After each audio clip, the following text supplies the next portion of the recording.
then at 27 to suddenly decide I'm going to go be a stand-up comic?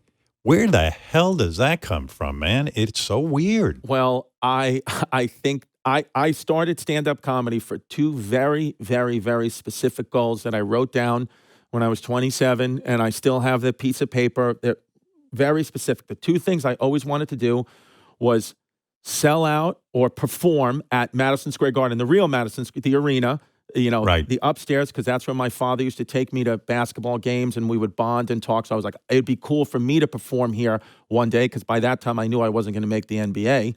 So I said, Madison Square Garden, and then to write a sitcom about my father and my relationship with my father, because I loved Everybody Loves Raymond and Ray Romano.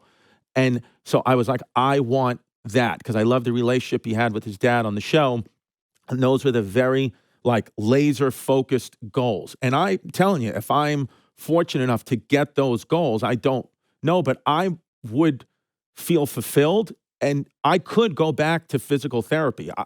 Maybe I wouldn't, but I'm just saying, I never felt this, if I don't make it, or I never felt this, I got to be the best to ever do it. I always felt like, what a chore that must be to be the best to ever do it. You got to deal with, there's so much to deal with. I love my kids. I got 3 kids. I love being in my kids' life. I love, my family. And I'm like, I just have those 2 laser specific goals, which I am getting close to now. I am getting close to the garden. I am getting close to the sitcom. Anything can happen, but it's the closest I've ever been.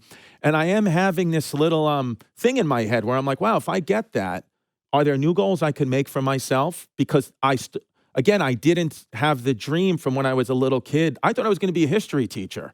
I thought I was going to be a gay history teacher, and I'm a straight stand-up comic.